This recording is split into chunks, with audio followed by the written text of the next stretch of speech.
Peace to the family. We about to go in super hard in the paint tonight. Super hard in the paint tonight. It's so great to be here with you, ladies and gentlemen. You could be anywhere tonight, but you chose to be here with me, so I will not let you down. I appreciate it. Let's turn all the way up in the name of this knowledge. I got about 20 minutes that this clip could fill, so we're going to bust out done with this knowledge. It's called Gold in the Crisis. First thing I want you to do is make sure that you share this video with everybody you know, because in this day and time, we need this information. That's a fact.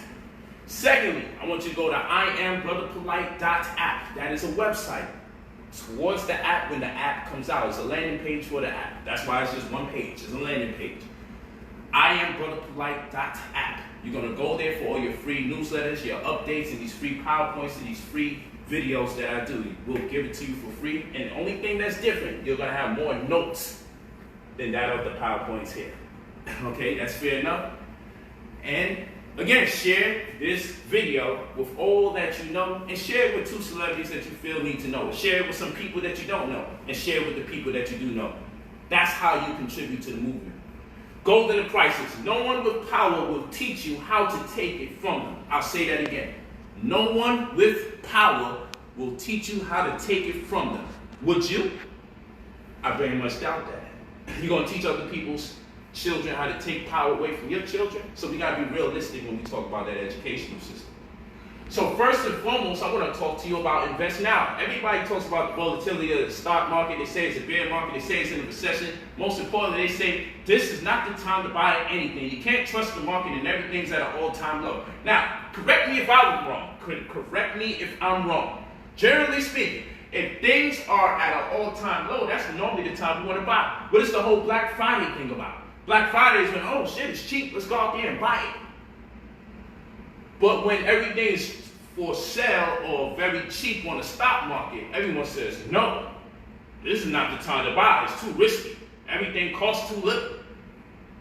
And when it costs a lot, it just costs too much, and I don't want to take the risk. So I'm telling you, people in position of power have spread this rumor worldwide and enforced it or promulgated this idea that you should not invest in the bear market because the people of power want to rest assured that you remain powerless. All right? And so here's a prime exemplification of that matter. Let's look at iPad. Let's look at the iPod Shuffle, October 23rd, 2001, where it costed $399. Let's now go to original base model iMac, which costed $1,299. And lastly, we see the original Mac, which cost $2,495. What is the point of this? Here's the point. Instead of buying the iPod in 2001, when it came out at a price, retail price that is, for $399, what if in 2001, instead of buying the iPod, you bought the stock for the same amount of money? Well, those shares to present day roughly would have made you, to present day, $58,000. $399. Instead of buying the mechanism, you say, hey, let me buy the stock. And those shares would have gave you $58,000. And that is 14,500%. That of the amount of money you invested. Now let's look at the original base model iMac, which cost $1,299. If you were to have invested this $1,299, and I actually forgot to put the date there, so this is August 15, 1998. I left the date out, just for the record. Okay, so in 1998, if you would have spent $1,299, not on the mechanism, but on the stock, those shares to present date would give you $178,000, which is 13,500% more, or that of the amount of money you put up. But even more shockingly, if you were to spend the $2,495 on the first Mac, instead of on the computer itself, if you took that money and put that into the stock, corresponding with the saying, you would have near $1 million today since 1984. I was born in 1983. My father would have put some money in that. It would have been a wrap. We'd have had $1 million and my father would have just bought that. And I'm going to tell you, I was told that we had one of those damn computers. And I sit here today like, damn, we could have been a millionaire. Y'all spent the $2,400 on the computer. And that $2,400 in shares today would have been $940,000 plus. So what's the moral of the story? When you see new technology come out, instead of being patrons or consumers of the product, invest in the company for the same dollar amount at least once. And just weather the storm. Because guess what? Them stocks had to go up and down and up and down. Yo, sell it because it went down. But again, I showed you, those prices represent, if you bought it, no matter what, it would eventually lead to that today. So of course the stock went up, and of course the stock went down, and it went up, and it went down, and it went up, and it went down. But if you would have just held tight and said, I don't give a damn if it goes up or goes down, I'm going to wait. Today you would have $1 million if you bought that computer over there. We're talking about gains of over 13,000%, and in this particular instance, over 30,000%. They don't teach that in school. Ownership before patronization. Ownership before consumerism, I should say. Buy the stock before you buy the product. If the product is that enticing, then buy the stock. And if you can't afford to do that, don't buy the goddamn product unless it's an absolute emergency. Use your damn hands instead of typing. Stop putting money in their children's hands. Okay, we said children, so who's the parent? Karen. Remember this Gucci conspiracy? 2019, in February 7th, that's when they apologized. And everybody said, oh, Polight, you're a bitch. If you ain't gonna go and burn Gucci. You and Mayweather are bitches. Y'all out there at Saks Fifth Avenue acting the fool. But my brothers and sisters that said we were acting the fool came up with this notion that we should boycott. And that's cool. But for a duration of 90 days, there was a maturation date on a boycott. What kind of people boycotting already know when they're going to tap out? Just the thought of boycotting and being revolutionary made people fatigue, and they already, I just thought about it. We're going to start this shit in 90 days. That was insane to me. But more importantly, what we need to realize is the road to hell is paved with good intentions. So what this means is your heart is in the right place, but your economics and your socio-political disposition is not in the right place. You need to have thinkers there that are not acting on emotion so you can be as effective as possible when it comes to executing a boycott on any form of political or social remonstrance. Okay, that's very important. So we're gonna go to Karen. And what we didn't realize is that Karen owns 15 clothing companies in itself. Gucci's just one of 15 of them.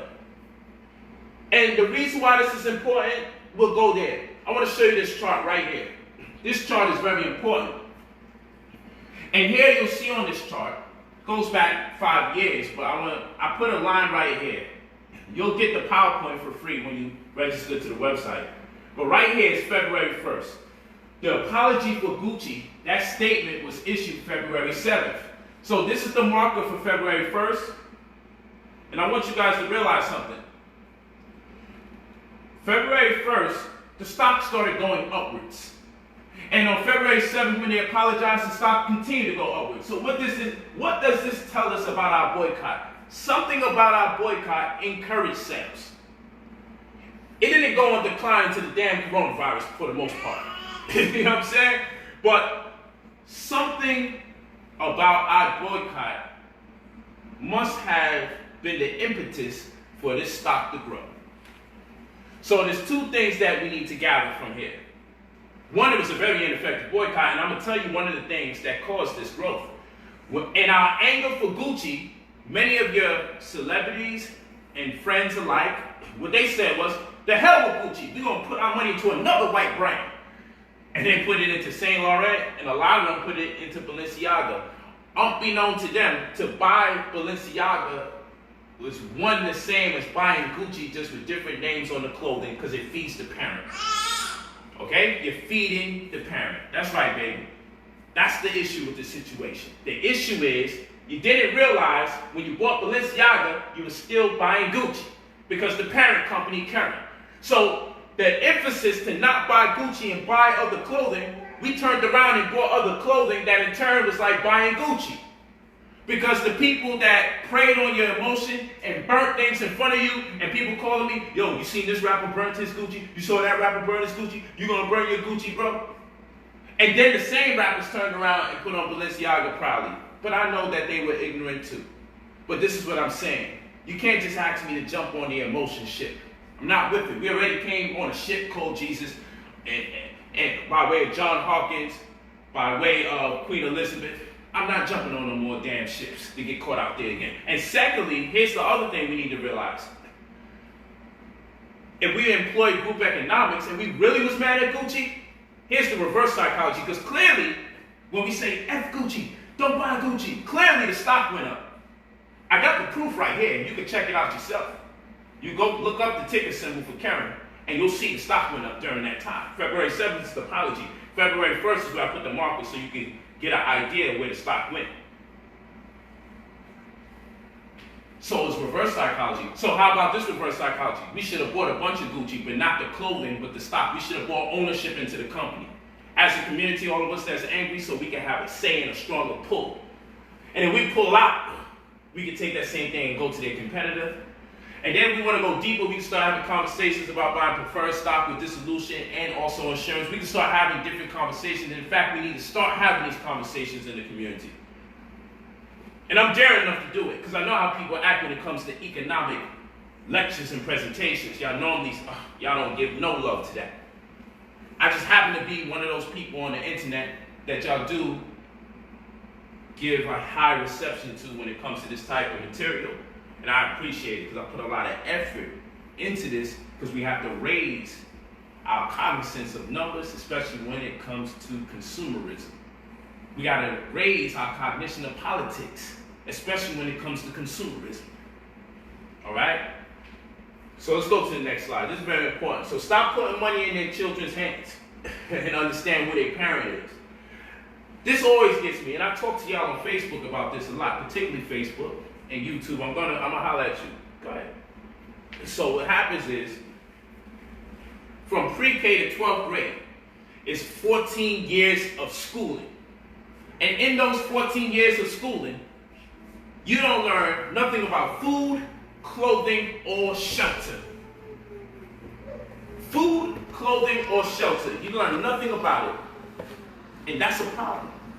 And the reason why that's a problem is because how are you going to be a functional adult if you don't know how to make applicable the themes of food, clothing, and shelter? Isn't that the purpose from pre-K to 12th grade? 14 years of going to school, you don't know how to cook nothing.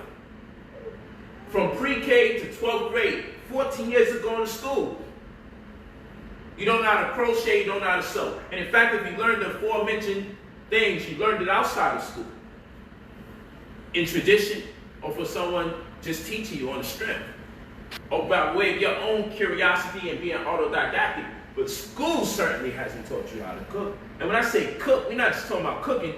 If the community in which the school is erected has a high populace of diabetics, then when you go to school and you go to home ec, they should teach you something about blood sugar and glucose, and glucagons and glycogen, and receptors and enzymes, and proteins. They should teach you these things in home ec so you know how to cook foods to avoid what is consistent in that community as far as the plagues.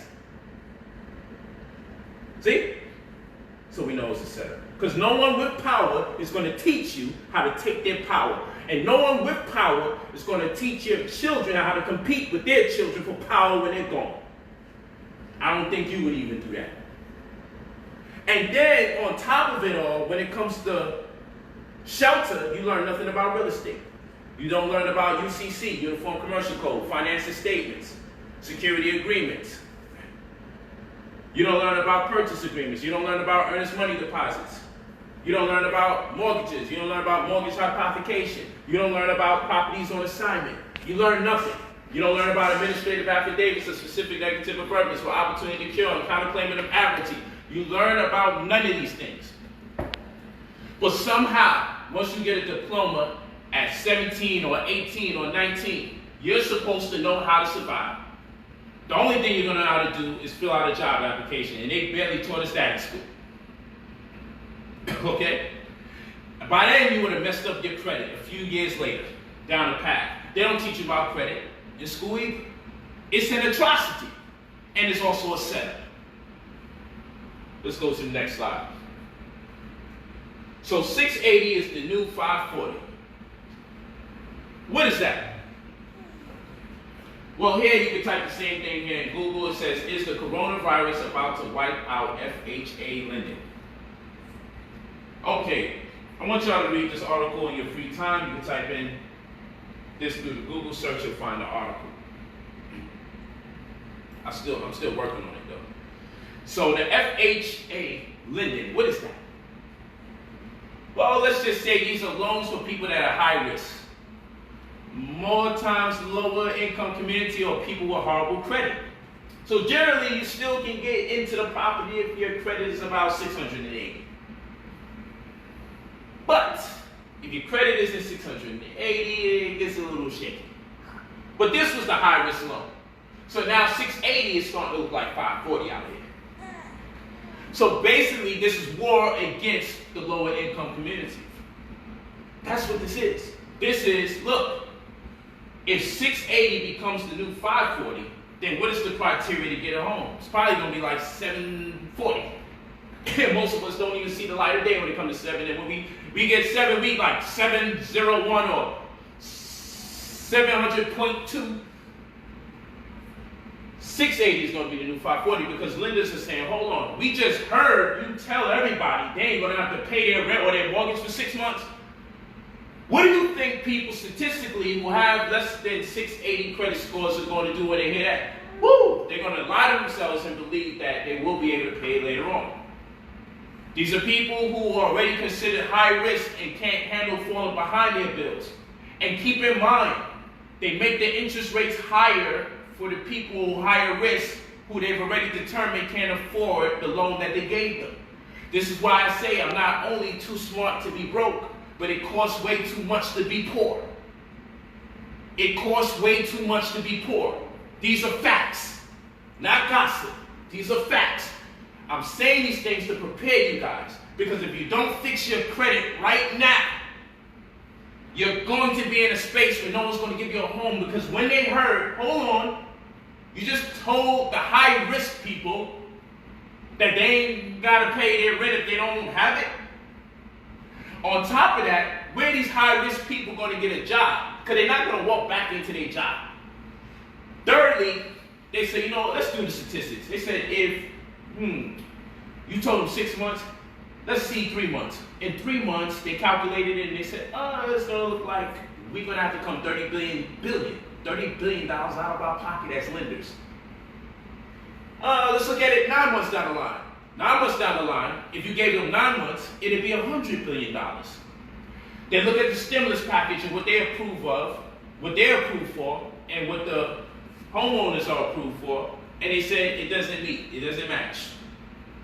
It's a huge contradiction. No amount of money you're going to give us as lenders for relief, no amount of money you're going to give to the homeowners for relief, will the $100 billion be satisfied? So now you're talking about 6 months. The $30 billion wasn't going to be satisfied with the QE or the quantitative ease. So how is something in between 3 months and 9 months going to help us out in this situation? If 3 months wouldn't work, you told them 6. So right now, lenders is like, we're going to make shit harder now for anyone from this point forward to get anything. And as the months go by, FHA loans are probably going to dissipate somehow or the other. Or they're going to find some loopholes in the game, because they're not about to lend people who are high risk anything, understanding from the time they purchase the home, they ain't going to have to pay for nothing 6 months from that time. 5 months from that time, 4 months from that time. So you're getting a home right now, 6 months from that time, you off the hot seat, And then now 6 months later, you gotta catch up. There's a forbearance, as they call it. They ain't looking to hear that. So 680 isn't gonna be good enough, long story short, family. So as adults, as much as we may wanna debate about theology, and I love it, as much as we like gossip, you know, Brother Polight got locked up. I've only been locked up for one day in my life. And that's for this. Rikers Island. As much as that's entertaining, it doesn't pay the bills. True or false, it never pays the bills. This is the information. Be careful for people that waste your time. You fuck around and lose 2 hours out your life watching gossip. And you can't get those 2 hours back.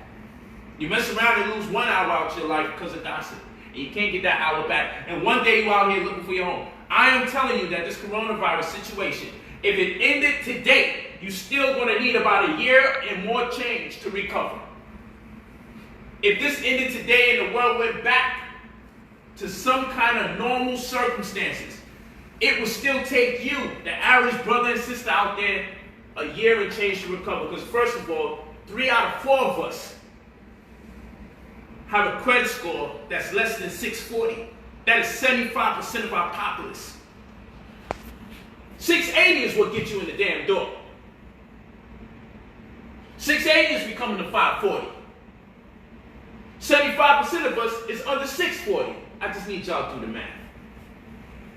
We got to have real conversations. Otherwise, a lot of us are going to be out on these streets because these banks don't give a hell. They'll make everybody homeless. They ain't going to just keep making money. They're making the money to trick your ass into thinking, well, don't hustle now. Don't fix my situation. Don't hook up my credit. I got 6 months forbearance. And when you come into that and they say, well, you know, even though we told you didn't have to pay it then, you're going to have to pay it now. Who said you're going to get a job after that? The market is horrible. It's going to take some time to climb back up. That's going to be, at best, a year and a half. At best. And that's if this thing cleans up within the next 2-3 months.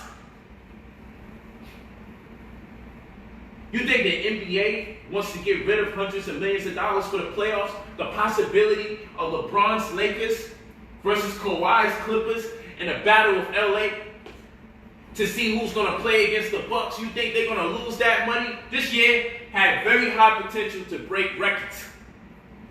Especially considering Kobe Bryant has died on the day that the place where he's from, Philly, the 76ers was going against the Lakers, the last team he was on. It's a damn soap opera. And the NBA canceled their season officially today. It's done. If the NBA cancels their season, people, niggas better run like hell. That means this shit is on fire for real. This means it's on fire for real. It's hell on earth. Because the NBA was like, we're going to push the season back. We just going to jump into the playoffs. They like, y'all can stop that shit. Yo, just cancel it. We got word from up top, yeah, it's just canceled. We're just going to start over next year. Once that happened, I said, yo, they gave up hundreds of millions of dollars. We're in deep doo-doo.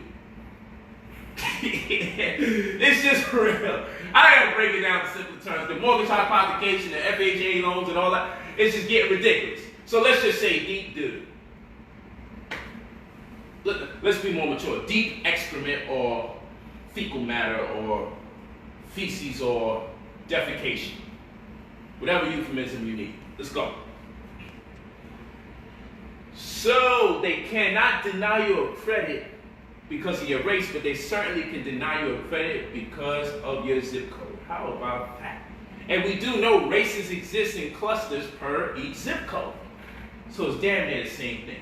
So not only is 680 the new 540, not only are they looking to make sure that these FHA loans dissipate, because high-risk people became more riskier than ever. This is a war against lower income communities.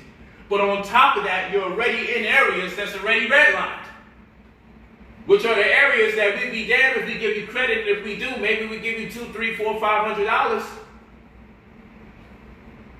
So what I'm saying is, my good brothers and sisters, when Brother Polight tells you last year, the political polarization, the global uncertainty, we're another pandemic, we're one pandemic, one more major talk of war away from our lives changing. And there's gold in the crisis, but you have to prepare yourself for that due date. I'm telling you now. Because what brothers and sisters like to do, for those that have prepared, they like to get mad at them for people who prepared. So a year and change from now, when you see certain brothers and sisters living better because they studied during these hours where they wasn't at work because you got laid off, because they studied long enough to prepare for this day and time. Now everyone owe you something because you was watching gossip. While you allow agents in your community, I'm going to say this, while you allow agents in your community whose sole responsibility is to get you to defer your attention away from your responsibilities as an adult, as a parent, as a significant other, because you didn't have the mental fortitude to come to terms with the circumstances that exist right before you. But you'd rather escape mentally and look at something that doesn't demand nothing of you. You will only have yourself to blame. Because somebody was sharing this information at pivotal moments in our Black history. And unlike all the other eras, it's been documented that someone shared this information with you. The question is, what will you do with the knowledge? I don't give a damn if you're upset. Polight charges for this, that, and the third. Well, just because workers are unemployed don't mean the entrepreneur is supposed to be. And furthermore, I give so much free information, and I go out my way to give you this information, give you some acknowledgement of what's going on, some cognizance, raise your cognizance of what's going on. That in itself is gold. Because this most likely was not in conversation. Today, it won't be tomorrow, and it damn sure wasn't yesterday. And that was yesterday's news. This FHA loan. They want to get rid of mortgages. Especially for people at a certain credit score. They want that shit to be at 7 and change before you can qualify for the things you qualified before then. So when I tell you, yo, get the master course at $250, get the credit restoration in 2 to 3 weeks, not only will we remove all the negative items off your report, we'll add positive items to your report, boost your credit score, synchronize the raising of your advantage in your FICO score. And in turn, what we'll be able to do is what? You'll be able to use that as a segue into other opportunities so you can now buy homes. Or so you can have some kind of money at your disposal. And it's always going to represent 100 grand or more. A combination between credit cards, personal loans, and or business loans. Or getting a house, and at least the house represents a certain amount of equity. But we could play games with these people if you want. You go to the next slide. We could play games. So this is a dead cat bounce. I'm gonna stop right here because I gotta do more work. It's been a long day. But this is dead cat bounce. And so with dead cat bounce, just tells you that when the stock market is on decline, it has these jumps out of nowhere. I'm actually gonna go over this another day. That's why I'm stopping it here. And keep in mind, we have the gold in the crisis class. That is $99. We're going to go very in depth, in elaborate detail about the stock market. We're not going to spend time dealing with philosophy. We're going to deal with execution and understanding so you can take advantage of this day and time. See, when I showed you what a stock was, what it costed, and what it's worth today, as far as that value, as far as if you would have invested in the company as opposed to the product. That's valuable information. That's a very valuable perspective because it gives you strategy and it gives you approach. Understanding that the hell that this alludes to can be your heaven. There's gold in the crisis because the dead cat bounce represents a market that's on decline.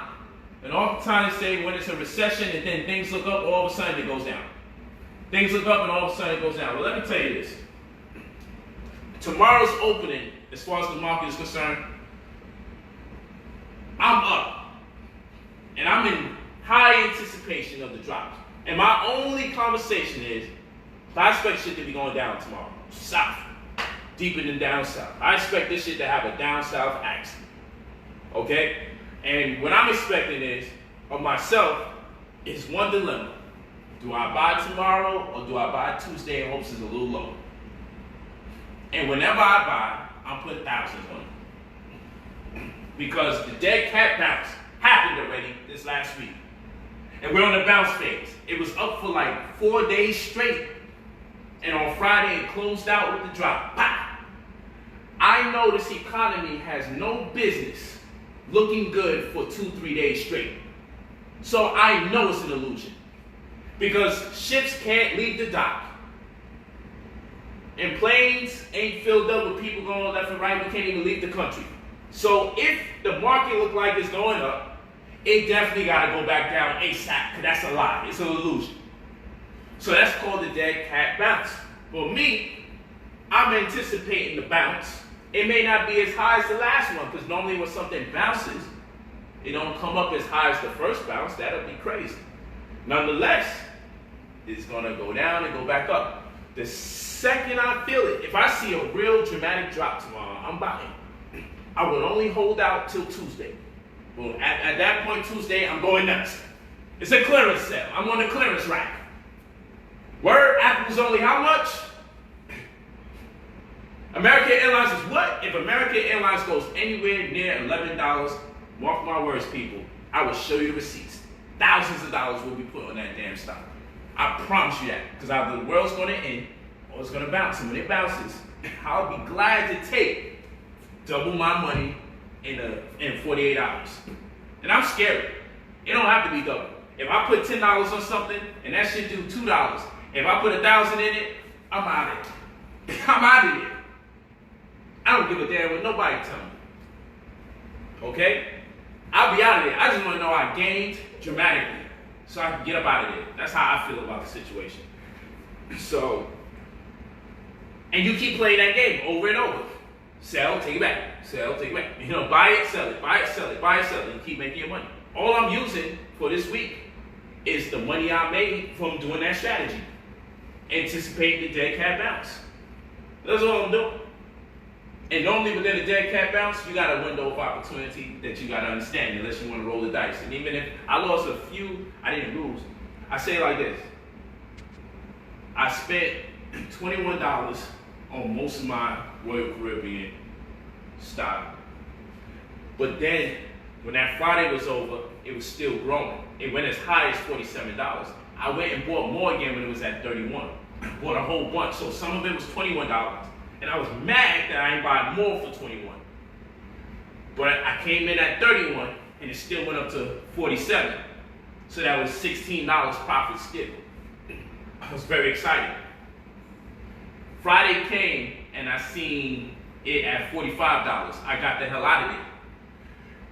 Not because I'm scary, but I was anticipating the dead cat bounce. It was a good thing that I was up early to see it. I had to text all my people like, yo, I think this shit's gonna bounce. I was up early enough. I turned my head, I looked back again, 30 minutes later, $2 more dropped. I got out of there. I was so happy. So I lost a step because it went from 47 to 45, so I lost $2 on every one. But keep in mind, I'm in my profit. I'm not in my loss.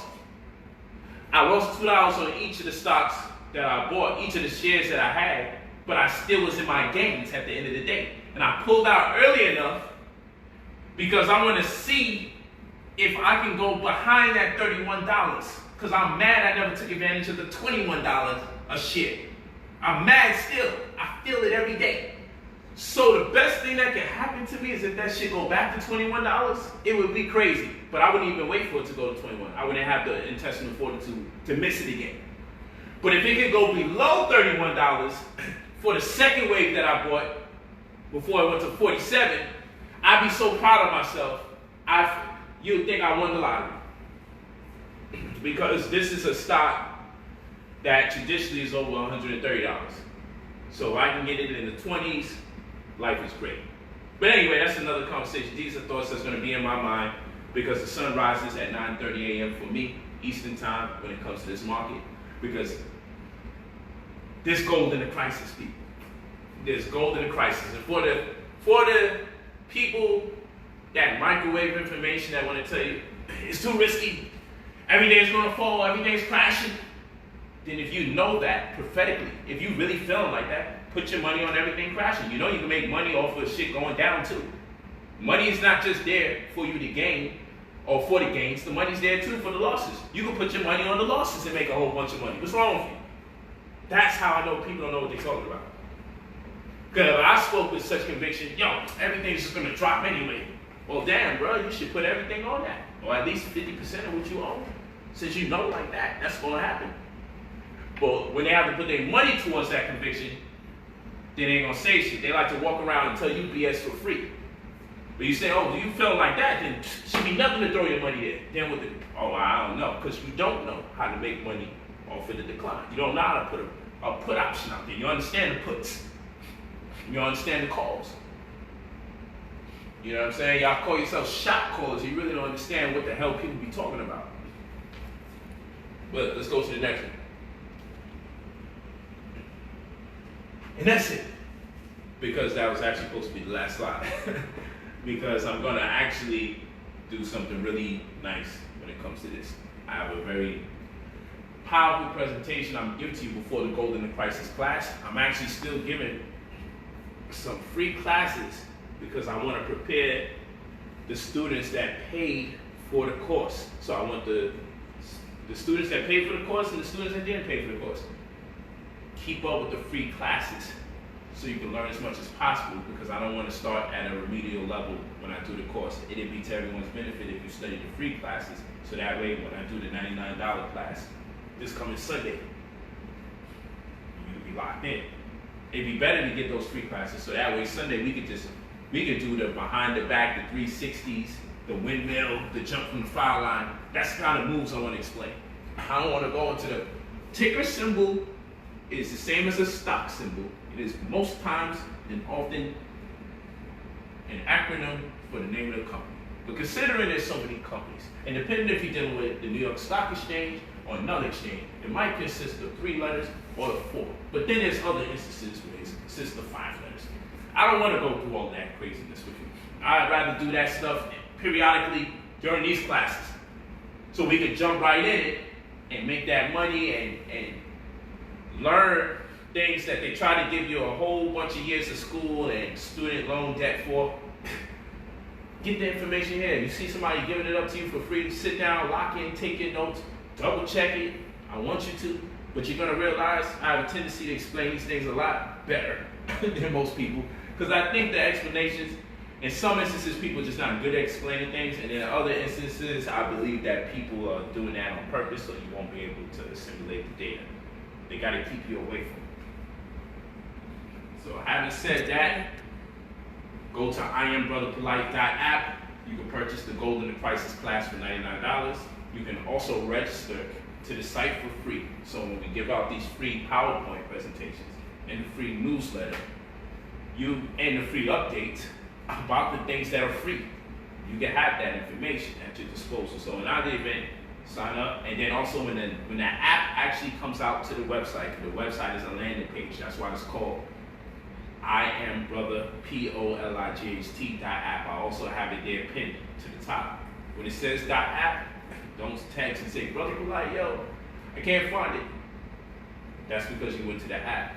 Don't go to the app. We ain't published it yet because we're still hooking it up. But that's the landing page for the app. So you can go to IamBrotherPolight.app. You can register for free, or you can also pay for the Gold in the Crisis class. Either way, you good money. And then of course, if you want the credit restoration microwave, that's $3,000, and we remove all your debt and put you in position so you can start really moving and shaking. Because in this type of economy, $1,000 or $2,000 can change your life now and also very much later. We saw the numbers here. Give you all facts. Double check my references. I'm the only one out here that's like, yo, take the PowerPoint, look at it, see if you can find fault or error. I wouldn't really suggest you go out your way to find error. I would suggest what's the most interesting to you. You go and you look for more data to compound interest on the understanding you already got or arrived at from the presentation. Peace to y'all. You go to brotherpolight45@gmail.com if you're interested in purchasing any services. If you want the free updates, you go to IamBrotherPolight.app. If you want to purchase the $99 class, you go to IamBrotherPolight.app and you'll see it. It's entitled Gold in the Crisis. Peace and many blessings in Louisville. Perpetual success. I love you all.